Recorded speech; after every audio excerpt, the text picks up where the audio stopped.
পঁচিশে বৈশাখে উদিত রবি, অস্ত গেল 22শে শ্রাবণ। শ্রাবণের শীতল জলে পুষ্ট প্রকৃতি, শোকে মূর্ছামান। চারিদিক বিবর্ণ তখন। ঠিক তখন দুপুর 12টা 10। থমথমে আকাশ বাতাস। মধ্য গগনে থেকেও রবির মুখ ভার। রবির প্রস্থানে নেমে এলো অমানিসার ঘোর অন্ধকার। হায় হায়, এ কি হলো, এ কি হলো! এই বুঝি নিভে গেল সহস্র রবির আলো, যে আলোর আলোয় অজ্ঞানরূপী অন্ধকার দূর করে। লক্ষ কোটি মানুষের হৃদয়ে জ্বেলেছ জ্ঞানের আলো। তোমার অক্ষর অমৃতের ধারা।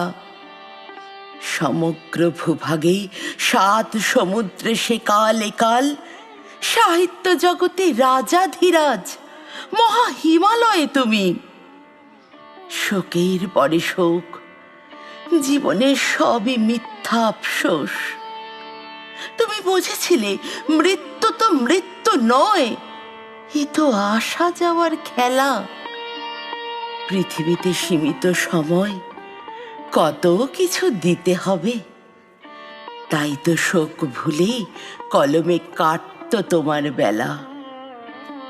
উজাড় করে সব কিছু দিয়ে চলে গেছো অমৃত লোকে আমাদের ছেড়ে।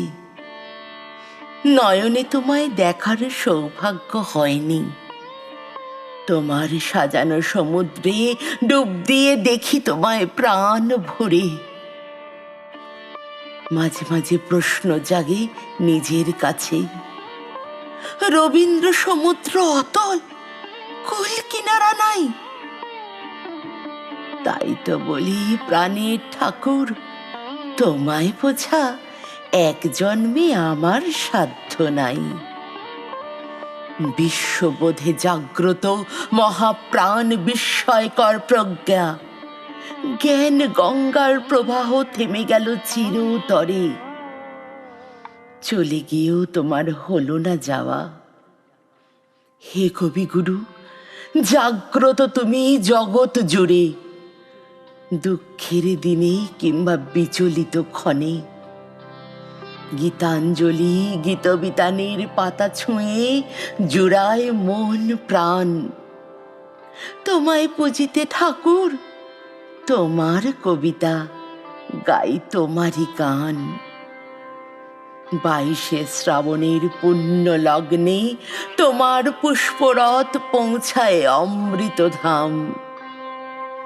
হে গুরুদেব, অশ্রুসিক্ত নয়নে জানাই তোমায় শত সহস্র প্রণাম।